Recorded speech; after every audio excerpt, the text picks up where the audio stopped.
ધોળકાના ગંદા અને કેમિકલયુક્ત પાણી મુદ્દે ભેટાવાડાના ગ્રામજનોએ પ્રાંત અધિકારીને આવેદનપત્ર પાઠવ્યું. ઉકેલ નહીં આવે તો પાણી રોકવાની ચીમકી. ધોળકા શહેરમાંથી નીકળતું ગટરનું તથા ઝેરી કેમિકલયુક્ત દૂષિત પાણી ભેટાવાડા ગામ તરફ છોડવામાં આવતું હોવાની ગંભીર સમસ્યાને લઈને ગ્રામજનોમાં ભારે રોષ જોવા મળી રહ્યો છે. આ મુદ્દે ભેટાવાડા ગામના લોકોએ ખેડૂત નેતા શૈલેષભાઈ મેરની આગેવાની હેઠળ એકત્ર થઈ ધોળકા પ્રાંત કચેરી ખાતે સૂત્રોચ્ચાર સાથે વિરોધ પ્રદર્શન કર્યું હતું અને પ્રાંત અધિકારીને આવેદનપત્ર સુપરત કર્યું હતું. આવેદનપત્ર પાઠવતા ગ્રામજનોએ સ્પષ્ટ ચીમકી ઉચ્ચારી હતી કે ધોળકા શહેરનું ગટર અને કેમિકલવાળું દૂષિત પાણી ગામ તરફ વહેતું અટકાવવા તંત્ર તાત્કાલિક યોગ્ય પગલાં ભરે. જો સ્થાનિક વહીવટી તંત્ર દ્વારા દૂષિત પાણીનો કાયમી નિકાલ કે રોકથામ નહીં કરવામાં આવે તો આગામી દિવસોમાં ભેટાવાડા ગામના લોકો જાતે જ આ પાણીને રોકવા માટે મજબૂર બનશે.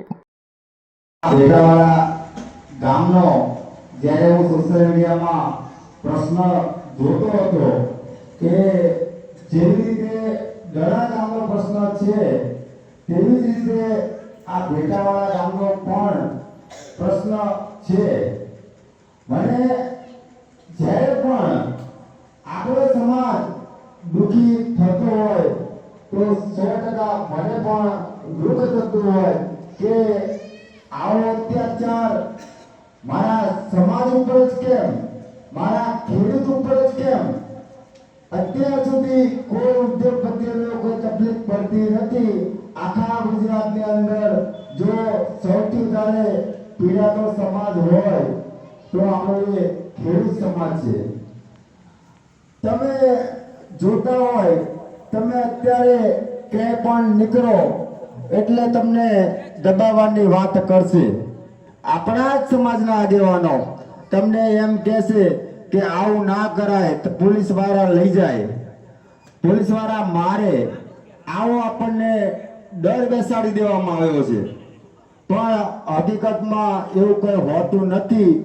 તમારો હક છે કે હક માટે લડવું પડે અને આપણો ઇતિહાસ શું છે એ પણ જાણવો પડે. જ્યારે મળેલા હક અધિકાર, જ્યારે મળેલા હક અધિકાર ત્યારે રચના કરવી પડે.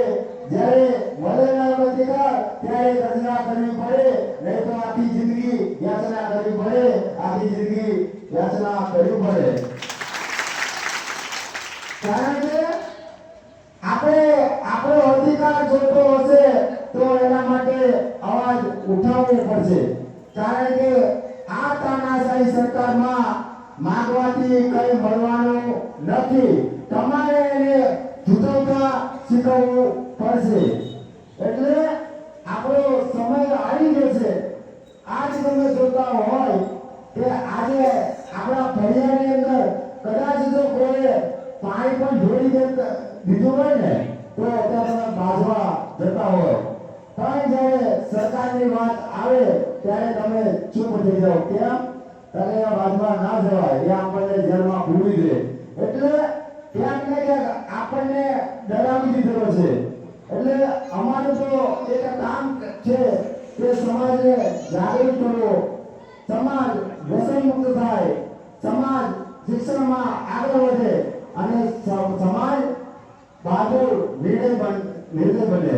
કારણ કે જે સમાજ પોતાનો ઇતિહાસ જાણતો નથી, જે સમાજ પોતાનો ઇતિહાસ જાણતો નથી, એ સમાજ ક્યારેય પોતાનો ઇતિહાસ બનાવી શકતો નથી, ક્યારેય ઇતિહાસ બનાવી શકતો નથી. એટલે આપણે પહેલા તો શરૂઆત કરશું કે આપણે કોના વંશજ છીએ. કારણ કે આપણને ખબર હોવી જોઈએ કે આપણે કોના વંશજ છીએ. આપણે સૂરવીરના વંશજો છીએ. તો આપણે એક વાત કરીએ કે જ્યારે અખંડ ભારતની અંદર જ્યારે રાજા અંજન કોલી એટલે કે અત્યારે વિક્રમ સંવત ચાલે, વિક્રમ સંવત 2080 વર્ષ થયા અને જ્યારે અંજન સંવત વર્ષને આજે 2718મું વર્ષ ચાલે છે. જે વખતમાં જ્યારે આપણું પોતાનું શાસન હતું, કોલી રાજ્ય, એ વખતની અંદર આપણે રાજા હતા.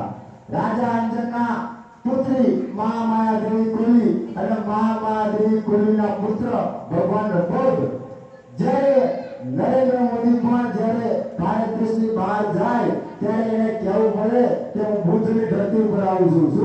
બુદ્ધની ધરતી પર આવું છું. એટલે મિત્રો આપણે અશોક સમ્રાટ મૌર્ય, ચંદ્રગુપ્ત મૌર્ય એના આપણે વંશજો છીએ. આપણે માય કાંગલા નથી. આપણે બહાદુર રાજાઓ જે હતા, જે આખા અખંડ ભારત ઉપર જેને રાજ કર્યું એના આપણે વંશજ છીએ. પણ ક્યાંક ને ક્યાંક આપણને આપણો ઇતિહાસ ભૂલાવી દેવામાં આવ્યો છે. આજે એનું કારણ છે કે આજે આપણા હક અધિકારો માટે આપણે ભીખ માંગવી પડે છે. એટલે અમે જ્યારે દરાઈ ગામની અંદર આંદોલન કર્યું ત્યારે અમને ગામના 5 આગેવાનો કહેતા કે શૈલેષભાઈ તમારાથી 5 માણસો ગામમાં નહીં આવે. મેં કીધું અમને વિશ્વાસ છે 5 માણસો નહીં પણ 5000 માણસો કરીને અમે દેખાડશું. કારણ કે અત્યારે ખાલી માત્ર ને માત્ર આ તાનાશાહી સરકારે ક્યાંક ને ક્યાંક આપણને દબાવવાની વાત કરી છે. આજે પણ જ્યારે અમને આવેદનપત્ર આપવા જતા ત્યારે અમુક લોકો એવી વાત કરતા કે ભાઈ આવેદનપત્ર આપવાનું બંધ રાખ્યું છે. મેં કીધું કેમ? કારણ કે પરમિશન મળી નથી. એટલે પરમિશન કેવી? પરમિશન લેવાની ન હોય. આપણે આ આપણા નોકર છે, આપણે રાજા છીએ, માલિક છીએ. આપણે આપણા ટેક્સના પૈસામાંથી એનો પગાર થતો હોય, મામલતદાર હોય, ટીડીઓ હોય, કલેક્ટર હોય, આપણે પરમિશન ચાલી લેવાની હોય. આપણે એ લોકોને ઓર્ડર કરવાના હોય કે અમે આવવાના છીએ, તમે સબર કરીને રાખજો. પણ ક્યાંક ને ક્યાંક આપણને કાયદાનું જ્ઞાન નથી. આપણને કાયદાનું જ્ઞાન નથી. એના માટે આપણા 5 સામાજિક આગેવાન જેને આપણે અત્યાર સુધી આપણે આગેવાન બનાવ્યા એ લોકો એમ કહે કે તમે પોતે કાયદો જાણતા ના હોય, કાયદાની ખબર ના હોય અને આપણને કાયદો શીખવાડવા આવે. એટલે મિત્રો આપણે આજે ક્યાં હતા કે નાણાં બોલાવવા નથી. નાણાંને આખી કચેરી ધરાવવી પડે. કારણ કે આપણો અધિકાર છે. આપણો અધિકાર છે. આપણે કોઈના ગુલામ નથી. કારણ કે આપણા ટેક્સના પૈસાથી એ લોકોનો પગાર થાય. આપણે જેને વેતન આપતા હોય આપણે પૂછવા જવાનું હોય ખરું? આપણે આપણા દુકાન ચાલતી હોય, આપણે નોકર રાખ્યો હોય તેને પૂછવાનું હોય. તો એવી જ રીતે એવું છે કે જે તમામ જે અધિકારીઓ છે એ આપણા નોકર છે. આપણે એના માલિક છીએ. એટલે આપણે હજુ પણ લડાઈઓ લડવાની છે. જ્યારે અમે આંદોલન કર્યું, અમે 11 દિવસ આંદોલન કર્યું છે અને ગુજરાતની અંદર સૌપ્રથમવાર અમે એનો પરિણામ લઈ આવ્યા. આંદોલન કરવાનો મતલબ નથી પણ એનું પરિણામ લઈ આવ્યો એ મોટી વાત છે. ગુજરાતની અંદર અત્યારે હાલ પણ ખેડૂતના જેતપુરની અંદર, દ્વારકામાં, કચ્છની અંદર હાલ પણ આંદોલનો ચાલુ છે. પણ આ તાનાશાહી સરકાર ક્યાંય ઝૂકતી નથી. તો પ્રથમ વખત આપણે જે ભારત દેશના ગૃહમંત્રી એવા અમિત શાહના વિસ્તારમાં ધરણ ગામના અને કોળી સમાજને ધારાસભ્યો અમને પણ એમ કહેતા હતા કે સમાજના ધારાસભ્ય છે એટલે કે સમાજના ધારાસભ્ય એટલે વિરોધ ના કરાય. કેમ ભાઈ? આપણે આપણો અવાજ બનીને ત્યાં રજૂઆત કરે એના માટે આપણો ધારાસભ્ય બનાવ્યો હોય અને એ આપણી વાત પહોંચાડવાના બદલે પોતાના ઘર ભરે અને ત્યાં ગુલામી કરે. તો શું આપણે ગુલામી કરવા માટે ન વોટ આપ્યા હતા? આપણે એના ગુલામી કરવા, એના ઘર ભરવા માટે વોટ આપ્યા હતા. એટલે સમાજના લોકો આપણને એમ કહેશે કે સમાજના ધારાસભ્ય હોય, સમાજના ડેલીગેટ હોય તો તેની વિરુદ્ધમાં નહીં બોલવાનું. બંને વસ્તુ નહીં થાય. તમારે શ્વાસ લેવા જવું હોય અને તમે દોડીવાળા હંતાડીને જાઓ તો મેળ આવે ખરો? બરાબર? એટલે વસ્તુ એક થાય. ગમે તે સમાજનો હોય, ગમે તે સમાજનો હોય, હંમેશા વિરોધ કોનો થાય? જે સત્તા પક્ષમાં હોય એનો વિરોધ થાય. આપણાથી કોઈ કોંગ્રેસનો કે આમ આદમી પાર્ટીનો વિરોધ કરવા જવાશે? આપણે આપણા ગામની અંદર જે ગટરનું પાણી, જે કેમિકલનું પાણી આવે છે તો સરકાર વિધાનસભા તો કે ભાજપની, ધારાસભ્ય કોણ તો કે ભાજપનો, ગુજરાતનો મુખ્યમંત્રી કોણ તો કે ભાજપનો. તો આપણા આની અંદર કોંગ્રેસનો કે આમ આદમી પાર્ટીનો થોડો વિરોધ કરવા જવા છે. એટલે વિરોધ કરવાની તમારે તૈયારી રાખવી પડશે. ચાહે ગમે તે તમારો ભાઈ હોય, કાકા હોય, બાપા હોય. કારણ કે જ્યાં સુધી તમે વિરોધ નહીં કરો ત્યાં સુધી તમને કોઈ ન્યાય આપવાનો નથી. અને મેં તો કીધું હતું કે આવેદન પત્ર નિવેદન પત્ર બહુ થયા, પણ હવે તમારે રસ્તા ઉપર ઉતરવું પડશે. તમારે જો ન્યાય લેવો છે તો, કારણ કે जिस युवा का खून ना खोले, जिस युवा का खून ना खोले वो खून नहीं पानी है. जिस युवा का खून ना खोले वो खून नहीं पानी है. जो युवा समाज के काम ना आए वो बेकार जवानी है, बेकार जवानी है. આજે દરેક ગામની અંદર આંદોલન કર્યું ત્યારે અમારી પાસે જેટલી મહિલાઓ હતી, આખા અમદાવાદ જિલ્લાની પોલીસ પાસેની મહિલાઓ હતી. અને જો અમારી ઢાલ બની હોય ને તો અમારી દરેક ગામની જે મહિલાઓ હતી એ અમારી ઢાલ બની, ત્યારે અમે આંદોલન સક્સેસ કરવા મળે. અને દરેક ગામના આંદોલનની અંદર જો સૌથી વધારે સિંહ પારો હોય ને તે અમારી દરેક ગામની જે મહિલાઓ હતી ને એ દરેક ગામની મહિલાઓનો હતો. તો આજે અમે તમારા ગામમાં આવ્યા છીએ અને આ મારું કઈ છે નહીં, તમારા છોકરાની ભણતા નથી કે મારે કઈ અહીંયા રહેવા આવવાનો નથી, પણ કે આજે મારો સમાજ અહીંયા પીડિત હોય અને હું જો ઘરે બેસી રહું તો મારાથી કોઈ નક્કો માણસ ન હોય. કારણ કે જેને સમાજની પીડા હોય ને એને એ ક્યાંય સહન ન કરી શકે. એટલે અમે પણ એક સમાજની પીડા અમને થતી હોય તો અમારે પણ નાના નાના બાળ બચ્ચાઓ ઘરે હોય, અમારે પણ મા બાપ હોય, અમને પણ ઘણા બોલતા હોય કે તારે ભગવાને આટલું બધું આપ્યું છે તો તારે ક્યાં કરવાની જરૂર છે. એટલે અમે એમને એમ કહીએ કે જે દિવસે સુભાષચંદ્ર બોઝ, ચંદ્રશેખર આઝાદ, રાજગુરુ, ગાંધીજી આ બધા જો લોકોએ એવું વિચાર્યું હોત કે આપણે આ બધું છે બધું ક્યાં કરવાનું જરૂર છે તો આજે આપણો ભારત દેશ આઝાદ ન થયો હોત. એટલે દરેક લોકોની વિચારસરણી અલગ હોય, દરેક લોકોના વિચાર અલગ હોય. એટલે આપણે સંગઠિત બનો, સંગઠિત બનશો તો જ તમને ન્યાય મળશે. કારણ કે આની અંદર તમે જ્યારે આંદોલન કરશો ત્યારે ઘણા લોકો તમારી વચ્ચે આવશે, પીવડાવવા આવશે કે આવું ના કરાય, જેલમાં ઘાલી દેશે. કારણ કે આ બધા અનુભવો અમને થઈ ચૂક્યા છે. અમે આ બધા જ અનુભવ કર્યા છે. તમારી મહિલાઓને રોકશે, છોકરાઓને રોકશે કે આવું ના કરો, તમારું ભવિષ્ય બગડશે, સરકાર આમ કરશે, પવનની વિરુદ્ધમાં ના જવાય. આવા બધા એમને ઘણા અનુભવ થયા છે. એટલે ઘણા લોકો તમારી વચ્ચે આવશે તમારા આંદોલન તોડાવવા માટે. તો આપણે નક્કી કરવાનું છે હવે કે આપણે આગળની રણનીતિ શું કરવી. કારણ કે રણનીતિ કર્યા વગર કોઈ આંદોલન કે તમારું કોઈ લક્ષ્ય કોઈ પાર પડતું નથી. કારણ કે બાબા સાહેબ આંબેડકરે આપણને હક અધિકારો આપ્યા છે કે તમે લડો. લડવા માટે પણ એની કલમો છે. તમે 5000 માણસ ને 10000 માણસ ભેગા થાઓ તો પણ તમારે ક્યાં પરમિશન લેવાની જરૂર હોતી નથી. પણ આપણા લોકોના મગજમાં એવું ઘુસાડી દીધું કે આપણે પરમિશન લેવાની હોય. એટલે પરમિશન છાની આપણા નોકરો પાસે આપણે પરમિશન લેવાની હોય.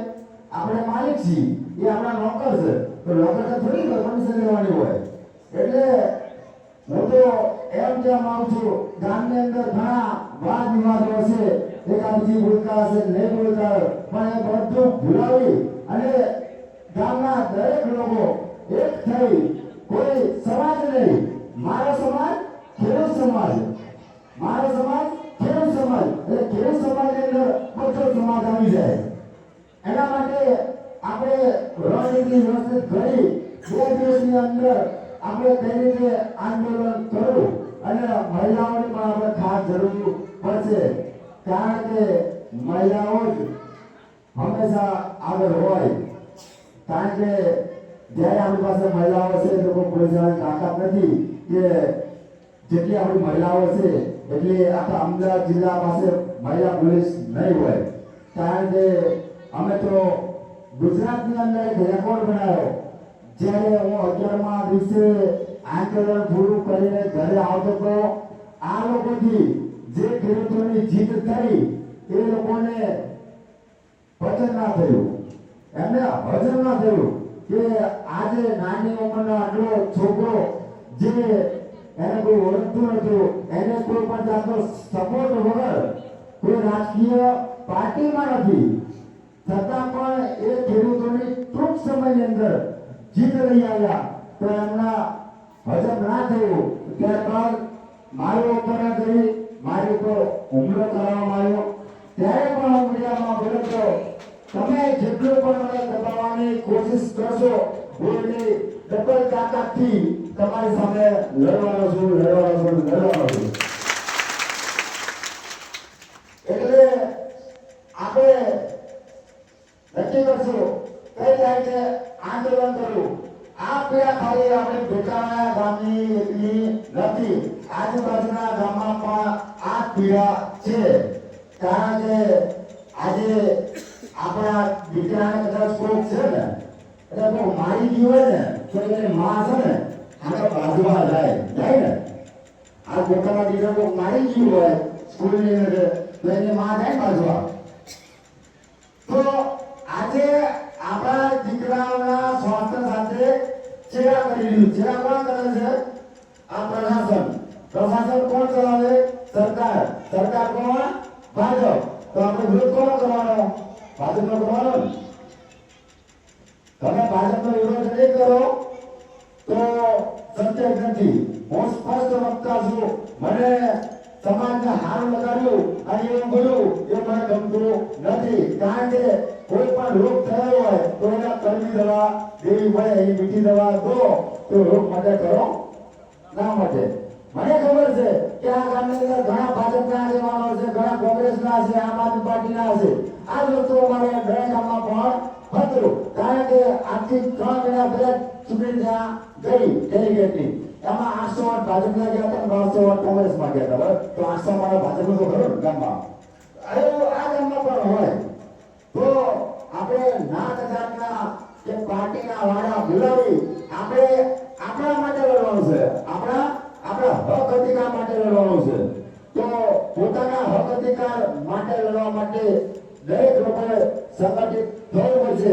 અને મને આટલું બધું પબ્લિક જોઈ મને એવું લાગે છે કે અત્યારે કદાચ જો આપણા વિડીયો આ પ્રશાસન પાસે પહોંચી જશે કાલ સુધી અને લોકોના મોતિયા મરી જવાના છે.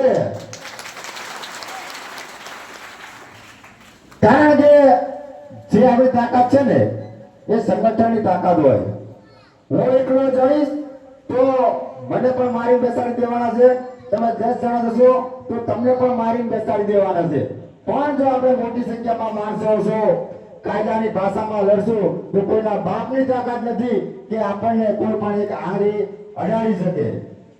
એટલે આપણે દરેક લોકો સંકલ્પ લઈ જેવી રીતે અમે દરેક ગામની આંદોલન કર્યું અને જેવી રીતે અમે ત્યાં રણનીતિ ઘડી હતી એવી જ રણનીતિ ઘડીને આપણે સૌ લોકો આગળ વધવાના છીએ અને જીત આપણી ફાઇનલ છે. પણ અંદરો અંદર આ લોકો એમના માણસો મોકલી આપણા વિભાજન ના કરાવે એનું ખાસ સૌ લોકોએ ધ્યાન રાખવાનું છે. કારણ કે તમને લોકોના અંદર લોકો આ લોકો વિરોધ કરવાના ષડયંત્ર કરશે. આ મારો અનુભવ બોલે છે. હું એવું નથી તો મારી અમને અનુભવ થયેલા છે. અમે દરેક ગામની અંદર સૌપ્રથમ વાર અમે કામ બંધ કરાવડાયું. અમે કીધું ગામમાંથી અમને 5 આગેવાન આપો, 10 આગેવાન આપો. અમારે કોઈ મોટું નેતા બનવું નથી.